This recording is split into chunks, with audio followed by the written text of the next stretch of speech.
Muy buenos días a todos los oyentes de Radio Total de Bogotá, emisoras Bahía Linda de la ciudad de Santa Marta, la digital de Santa Marta, la Agencia Mundial de Prensa, el periódico de Cartagena, el Pool de Noticias. Hoy tenemos un invitado muy especial, el doctor David Turbay, precandidato o candidato ya a la presidencia de la República de Colombia. Doctor Turbay, muy buenos días. Muy buenos días, doctor Marrugo. Muy contento de estar en su programa y dirigirme a la vasta audiencia que usted rectora desde el periodismo independiente colombiano. Muy bien, doctor.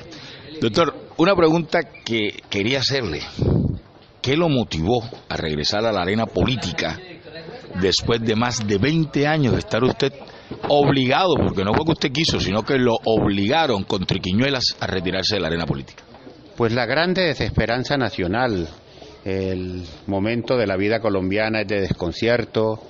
Hay una pérdida de confianza en la clase rectora de sus destinos, hay una carencia de liderazgos frescos que interpreten la sed de futuro y la voluntad de cambio de nuestros compatriotas, y creo que los colombianos que hemos tenido responsabilidades y dignidades en la escena democrática no podemos asumir un rol de espectadores claudicantes o de espectadores cruzados de brazos esperando que mágicamente se den las respuestas y soluciones, sino atrevernos a ser protagonistas estelares de los cambios que le den a la democracia un sentido, a la vida ciudadana un rumbo, a la sociedad un camino rectificador, para que entre todos construyamos la Colombia reconciliada con paz perdurable. Sí, señor.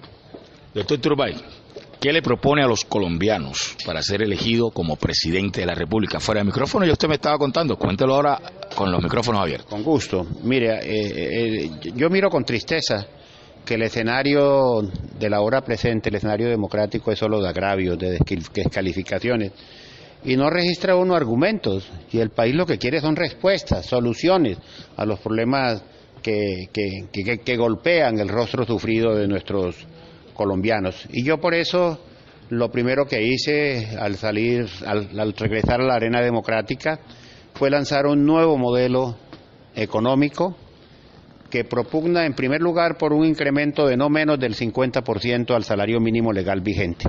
Es decir, pasarlo de unos 700.000 pesos y algo más, que es lo que está hoy en día, y llevarlo a 1.100.000 pesos, de forma que haya más medio circulante, que se transforme el círculo virtuoso de la economía, que el eje principal de ese círculo virtuoso esté en cabeza del trabajador y de sus familias, y no como ha venido aconteciendo hasta hoy en cabeza de los empresarios.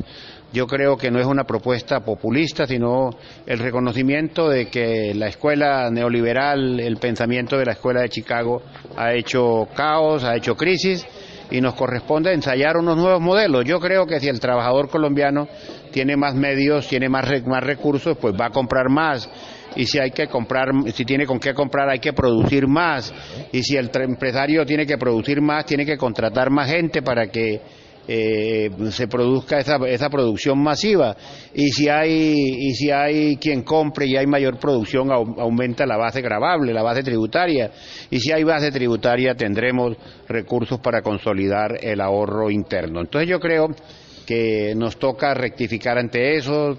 Vivimos en una Colombia donde el salario mínimo está en el orden de los $245, países de economía más chiquita que la nuestra, como Uruguay, como Guatemala, como el mismo Ecuador, están ya en $400, y resulta que en Colombia el tratamiento para el trabajador es ignominioso, no es equitativo, no es justo, y yo me he permitido, teniendo un inmenso valor civil, de pedirlo.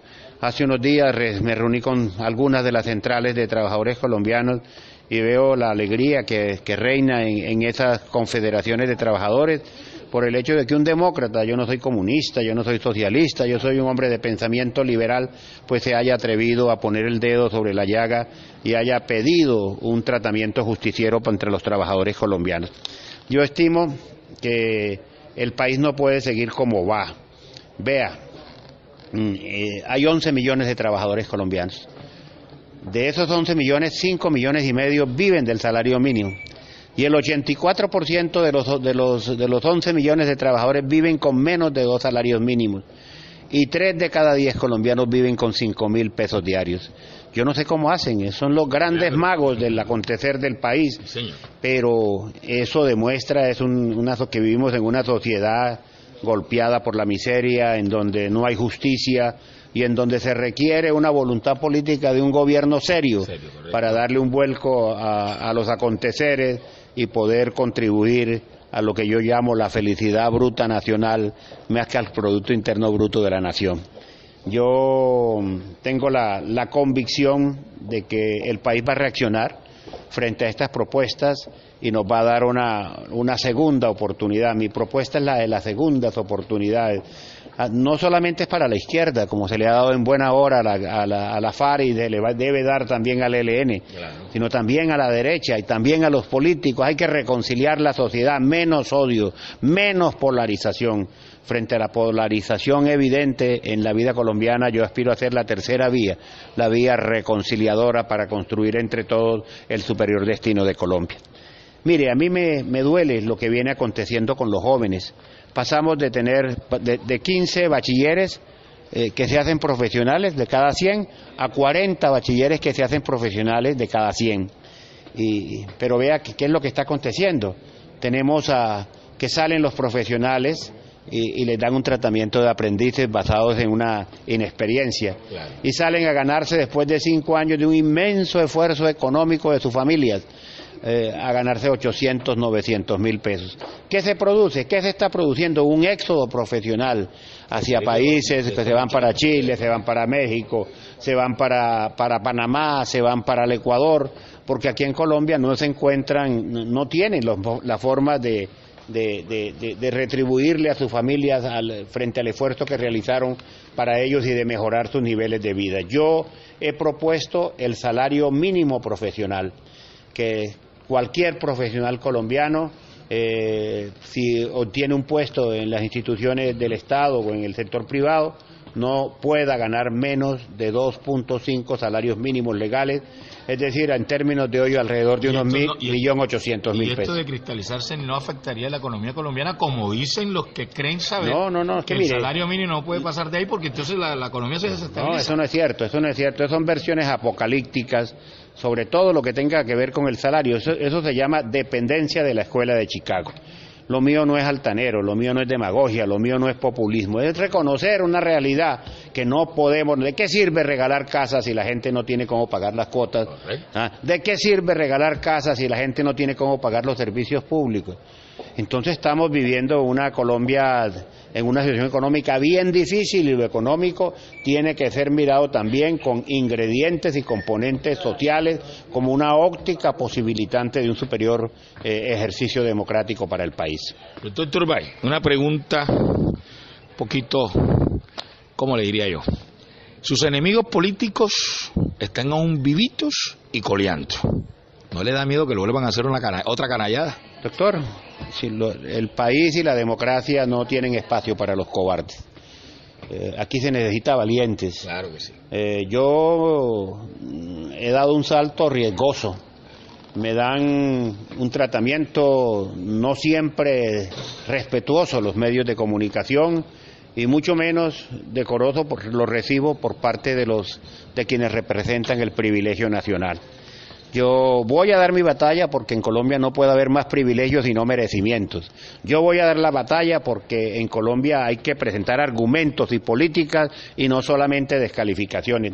Y créame que no les tengo miedo. Yo sé que si se hace una emulación respetuosa conmigo, les doy sopa y seco, sí, porque llevo 20 años madurando propuestas para el país. Yo no he estado anulado en el concierto democrático, he estado en mi casa cumpliendo el mandato de la injusticia nacional, pero muy seguro de que tengo enfermedad de patria, de que sé que la paz solo comienza donde termina el hambre, y hay que trabajar para que ese hambre desaparezca del contexto territorial de la República. Doctor Turbay, de llegar a la Casa de Nariño, ¿cuál sería su política de paz? ¿Continuaría con esto?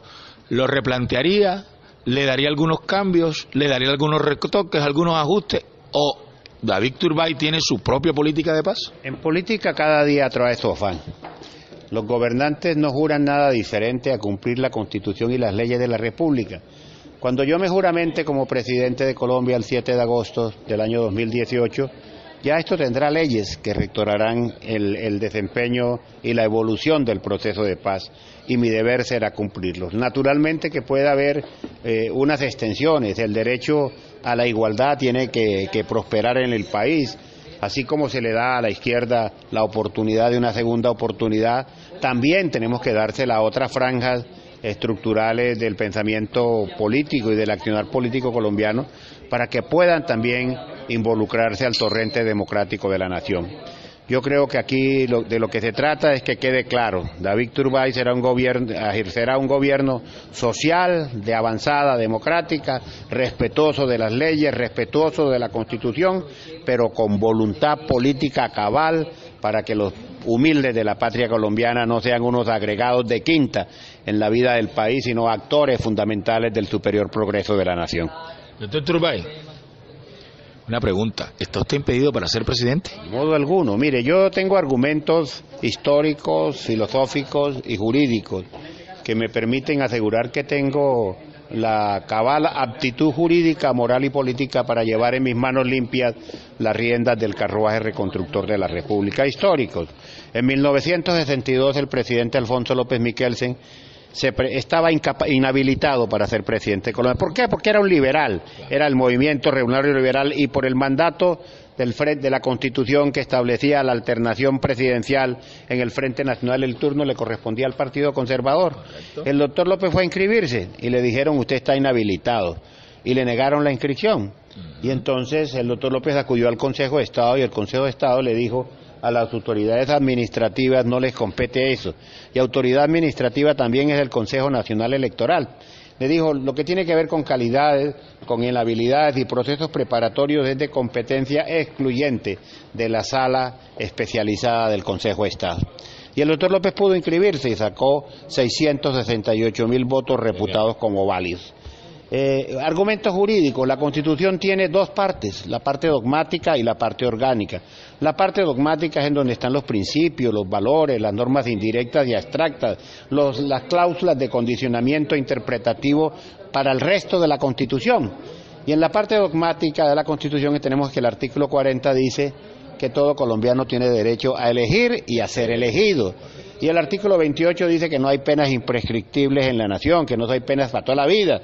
Y el artículo 29 dice que cuando usted paga su pena, usted está resocializado. Borrón y cuenta nueva. Entonces, en las prohibiciones, ¿en dónde están? En el artículo 122 de la Constitución, que dice que no puede ser elegido aquel ciudadano que haya sido condenado por delitos contra el patrimonio del Estado, con delitos de lesa humanidad, delitos de narcotráfico y delitos de paramilitarismo. Eso no es mi caso. Yo no tengo ninguna condena por mal manejo de recursos del Estado. El caso mío es un abusivo y un injusto tratamiento aplicando las normas retroactivas y desfavorablemente, pero no tiene nada que ver con estos tipos penales cabalmente identificados por la Constitución. Y el artículo 179 de la Carta dice que no podrá ser congresista, ni siquiera dice no podrá ser elegido congresista. Usted es congresista cuando se juramenta, no cuando lo eligen. Entonces no podrá ser congresista quien haya sido condenado en tiempo alguno por delitos que conlleven pena privativa de la libertad, a menos que se trate de delitos políticos o delitos culposos. Yo encuentro que esta prohibición se extiende también para quien aspira a ser elegido presidente de Colombia. Pero hay un precedente que hay que contemplar. Cuando el doctor Uribe Vélez era presidente de Colombia, convocó un referendo, usted lo recuesta, y ese referendo tenía 15 preguntas, y para ser aprobadas cada una de estas preguntas e incorporada a la Constitución se necesitaba la expresión mayoritaria por lo menos del 25% del Censo Nacional Electoral vigente. Y el 25% solo lo obtuvo una pregunta que ordenaba prohibir la elección para cargos de elección popular a aquellas personas que hayan sido condenados por delitos contra el patrimonio público. Y ese no fue su caso. Ese no es mi caso. Totalmente. Entonces, ¿qué prima cuando hay antinomia, cuando hay confrontación, cuando hay diferentes disposiciones en la parte dogmática frente a las partes orgánicas? La Corte Constitucional en sentencias de constitucionalidad, la C-108, C-128 del 2001, dice que en caso de antinomia entre lo dogmático y lo orgánico, prima lo dogmático. Entonces, en la Constitución hay también normas que son inconstitucionales y que no pueden tener acogida porque en la parte dogmática está el ADN de la Carta Fundamental de la República. Pero hay el argumento final. El argumento final es que desde la Constitución de 1991 el preámbulo de la Carta no es un saludo a la bandera, tiene fuerza vinculante. Y al tener fuerza vinculante es obligatorio. Y entonces allí se dice que la Constitución se establece para lograr la paz, para lograr la equidad, pero también para lograr la igualdad en procura de un orden jurídico justo. Y por eso se establece el artículo 13 de la Carta que ordena, consagra el principio de la igualdad.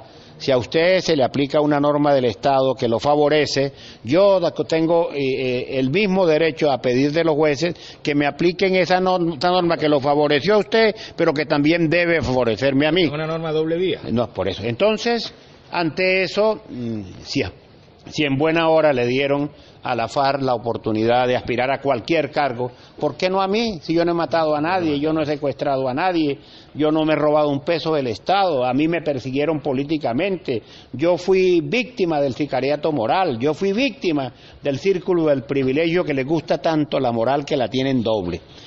Y yo quiero preguntar, ¿con qué autoridad moral van a censurarme?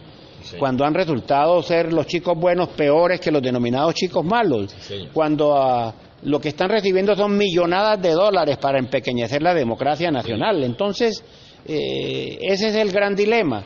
Y yo voy a someterme a ese ejercicio y voy a levantar el pueblo si hay necesidad, pero creo que llegó la hora de que los merecimientos estén por encima de los privilegios. Una pregunta, doctor. ¿Se siente usted capaz de domar este potro salvaje que es Colombia? Pues no es una tarea fácil. La presidencia no es mango bajito. Sí, señor. Pero yo tengo experiencia, yo he sido gobernador, yo he sido contralor, yo he sido embajador, 20 años congresista estelar de la vida colombiana, y creo tener las condiciones, la cédula de ciudadanía mental, la necesaria patente de conductor expertos para convertirme no en una expectativa, sino en una realidad edificante de una nación con justicia social. Sí, señor. 5 motivos por los cuales David Turbay tiene que ser presidente de Colombia. Honor, dignidad, reivindicación de mi región, justicia social para los colombianos, una paz perdurable con segundas oportunidades para todos.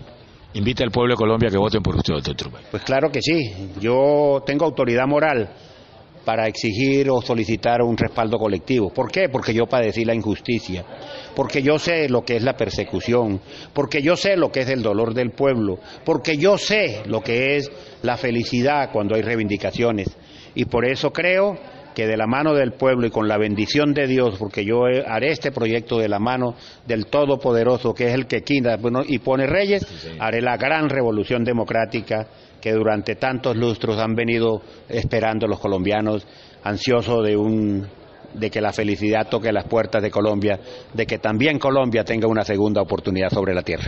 Bueno, eran las palabras del doctor David Turbay, como ustedes se dan cuenta, un tipo que tiene la mente bien lúcida y sus ideas bien claras para llegar a ser presidente de la República de Colombia.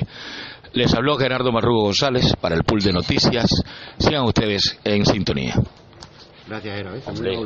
Es un príncipe. Turbay, príncipe Turbay, príncipe Turbay, príncipe Turbay, príncipe Turbay.